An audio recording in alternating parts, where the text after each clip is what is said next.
Students, आज हम chemical reactions and equations class 10 chemistry का चैप्टर फर्स्ट जो हम करा रहे थे उसके 2-3 पार्ट हम आपको करा चुके हैं। चौथा पार्ट स्टार्ट करते हैं, जिसमें हमने फर्स्ट पढ़ा था केमिकल रिएक्शंस क्या होती हैं, रिएक्टेंट्स क्या होते हैं, प्रोडक्ट्स क्या होते हैं, कैरेक्टरिस्टिक्स ऑफ केमिकल रिएक्शंस क्या होती हैं।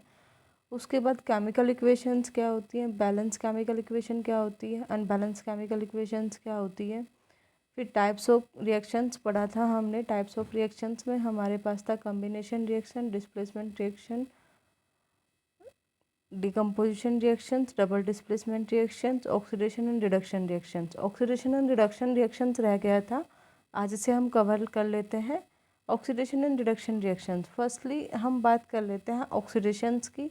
ऑक्सीडेशंस के लिए हमारे पास 2 कंडीशंस हैं। अगर हम एडिशन कर रहे हैं, यदि हम ऑक्सीजन को जोड़ रहे हैं किसी सब्सटेंस के अंदर तो उसे हम ऑक्सीडेशन कहेंगे, और हाइड्रोजन को निकाल रहे हैं किसी सब्सटेंस से, उसे भी ऑक्सीडेशन कहते हैं।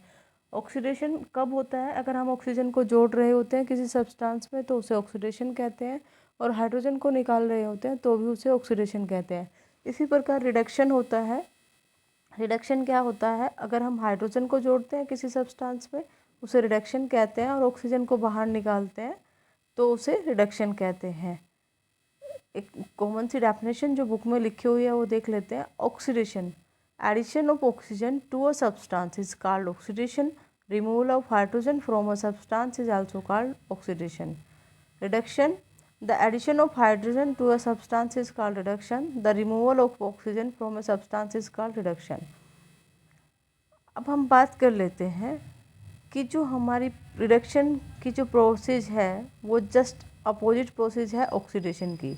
यानी कि अगर हम और ऑक्सीडेशन और रिडक्शन प्रोसेस की बात करें तो ये हमेशा एक साथ होने वाली प्रक्रिया है, और ये एक दूसरे के अपोजिट रिएक्शंस हैं। अब एक टर्म आती है ऑक्सीडाइजिंग एजेंट और दूसरी आती है रिड्यूसिंग एजेंट। जो सब्सटेंस ऑक्सीजन देता है ऑक्सीडेशन कराने के लिए उसे हम कहते हैं ऑक्सीडाइजिंग एजेंट। या फिर हम वो कहते हैं कि जो सब्सटेंस हाइड्रोजन को निकालता है उसे हम ऑक्सीडाइजिंग एजेंट कहेंगे। रिड्यूसिंग एजेंट क्या होता है? जो सब्सटेंस हाइड्रोजन को देगा रिडक्शन कराने के लिए उसे हम रिड्यूसिंग एजेंट कहेंगे। जो सब्सटेंस रिमूव करेगा ऑक्सीजन को उसे हम रिड्यूसिंग एजेंट कहेंगे। अगर हम ऑक्सीडेशन और रिडक्शन रिएक्शंस की बात करें तो हम इन्हें रिडॉक्स रिएक्शन कहते हैं।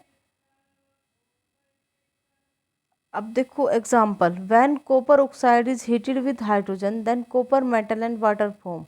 अगर हम बात करें यहाँ से copper oxide CuO plus hydrogen, यहाँ पे अगर हम बात करें तो एडिशन ऑफ हाइड्रोजन हो रहा है और रिमूवल ऑफ ऑक्सीजन हो रहा है। एडिशन ऑफ हाइड्रोजन का मतलब क्या है यहाँ पे कि ये जो कंपाउंड है कॉपर ऑक्साइड को हम रिड्यूस कर रहे हैं कॉपर में, और हाइड्रोजन हमारा ऑक्सीडाइज हो रहा है वाटर में। यहाँ पे हम देख भी सकते हैं। अगर हम इसमें पूरी रिएक्शंस में बात करें, सब्सटेंस ऑक्सीडाइज, कौन सा सब्सटेंस ऑक्सीडाइज हो रहा है तो वो H2 है। कौन सा सब्सटेंस रिड्यूस हो रहा है तो वो CuO है। Oxidising agent CuO, reducing agent H2। अब हमारे पास H2S प्लस क्लोरीन, हमारे पास सल्फर बन रहा है और 2HCl बन रहा है। H2S प्लस क्लोरीन, जो हाइड्रोजन सल्फाइड है वो ऑक्सीडाइज हो रहा है। ऑक्सीडाइज इसलिए हो रहा है क्योंकि उसमें क्लोरीन जुड़ रहा है आके, और क्लोरीन जो है वो रिड्यूस हो रहा है क्योंकि उससे हाइड्रोजन क्लोराइड की फॉर्मेशन हो रही है। यहाँ पे अगर सब्सटेंस ऑक्सीडाइज होएगा तो hydrogen sulphide, substance reduce chlorine, oxidising agent chlorine, reducing agent hydrogen sulphide. ये कुछ एग्जाम्पल्स दिए हुए हैं। अब बात कर लेते हैं effect of oxidation reaction in everyday life. Oxidation reactions का हमारी डेली की लाइफ पर क्या फ़र्क पड़ता है? जो ऑक्सीडेशन रिएक्शंस हैं उनका हमारी डेली लाइफ पे जो इफ़ेक्ट होते हैं वो 2 हैं। एक तो कोरोजन ऑफ मेटल और दूसरा है रेंसिडिटी ऑफ फूड। कोरोजन की अगर हम बात करें, जनरली आपने देखा होगा कुछ भी मेटल को अगर हम एयर की प्रेजेंस में छोड़ देते हैं और उस पर मॉइस्चर आ जाता है तो उसके सरफेस पे एक रस्ट आ जाता है। रस्ट का मतलब जंग लग जाता है। अगर हम कॉमनली बात करें रस्टिंग ऑफ आयरन मेटल, जो सबसे कॉमन एग्जांपल दिया जाता है कि लोहे के ऊपर जंग लग जाता है। जैसे लोहा है, लोहे को अगर हम बाहर रख दिया हमने, उसे हवा भी मिलेगी यानी कि ऑक्सीजन भी मिलेगा, थोड़ा बहुत मॉइस्चर भी आ जाएगा, कुछ टाइम बाद क्या होता है वो जंग पकड़ लेता है। जो रस्टिंग ऑफ आयरन है वो रेड ब्राउन हल्की सब्सटेंस है जिसे हम रस्ट कहते हैं। आयरन, रस्टिंग ऑफ आयरन के लिए जो रिएक्शंस यूज़ की जाती है 4Fe + 3O2 + 2X H2O, तो हमारे पास बनता है 2Fe2O3 अगर हम बात करें रस्टिंग ऑफ आयरन, देखो ये दिखाया गया है, इसमें रस्टिंग ऑफ आयरन जो दिखाया गया है ये रस्टिंग ऑफ आयरन है। वैसे भी आप कोई कॉमनली अगर बात करें हम घर पे छोड़ देंगे तो लोहे को ऐसे ही बाहर, तो वो भी ऐसे ही जंग लग जाएगा। तो रस्टिंग ऑफ आयरन कैसा है, रिडॉक्स प्रोसेस है, रिडॉक्स रिएक्शंस है। अब कोरोजन क्या करता है, आयरन या किसी स्टील या जिस भी मेटल के ऊपर कोरोजन होगा, रेलिंग हो, कार बॉडीज हो, ब्रिज हो, शिप हो, तो वो उसे ख़त्म कर देगा, उसे कमज़ोर बना देगा, उसके सरफेस को ख़त्म कर देगा। तो इन्हें प्रिवेंट कैसे किया जाता है, हम गैल्वनाइजेशन कर लेते हैं। रस्टिंग ऑफ आयरन को हम कैसे प्रिवेंट कर सकते हैं, एक प्रोसेस होती है गैल्वनाइजेशन। गैल्वनाइजेशन में हम क्या करते हैं, आयरन मेटल पे जिंक की कोटिंग कर देते हैं, Zn, एक एलॉय की फॉर्मेशन करते हैं। आयरन मेटल के साथ हम जिंक की फॉर्मेशन कर देते हैं, जिससे जिंक की कोटिंग हो जाती है आयरन के ऊपर और वो रस्टिंग से बच जाता है। दूसरा, हम कॉमनली पेंट करते हैं, जो हम घरों में दरवाजे लगाते हैं उनके ऊपर पेंट करते हैं, तो रस्टिंग ऑफ आयरन से बचाने का एक तरीका पेंट भी है।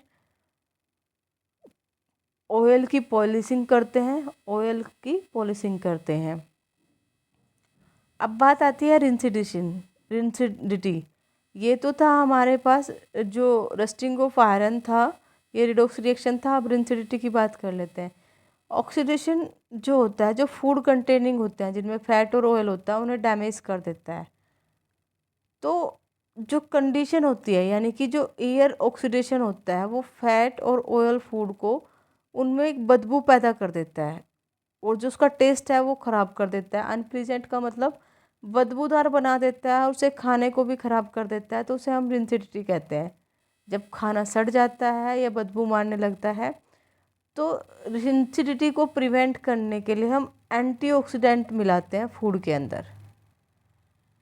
अब एंटीऑक्सीडेंट कौन कौन से हम जो फूड के अंदर मिला सकते हैं, BHA, butylated hydroxy anisole, butylated hydroxy anisole, and BHT, butylated hydroxy toluene, ये हम फूड के अंदर एंटीऑक्सीडेंट मिलाते हैं। दूसरा, हम क्या करते हैं, फूड को प्रिवेंट करने के लिए जब हम उन्हें पैक करते हैं तो उनमें हम नाइट्रोजन गैस की फिलिंग करते हैं, और अगर हमें खाना सड़ने से बचाना है तो उसे हम फ्रिज में भी रख सकते हैं, एयर टाइट कंटेनर में रख सकते हैं ताकि वो जल्दी ख़राब ना हो, और लाइट से भी, मतलब लाइट में रखने से भी जल्दी ख़राब हो जाता है, तो लाइट से भी बचा सकते हैं। अब दोस्तों चैप्टर ख़त्म हो गया है, बाकी क्वेश्चन आंसर हम आपको नेक्स्ट वीडियो में कराएंगे। अगर कहीं से किसी को कोई भी डाउट आए, वैसे तो बहुत ईजी चैप्टर है, डेली लाइफ से जुड़ा हुआ है, तो आप कमेंट कर सकते हैं, हम आपको दोबारा से समझा सकते हैं और समझा देंगे। और बाकी कोई भी प्रॉब्लम हो तो आप कमेंट कर सकते हैं। Thank you.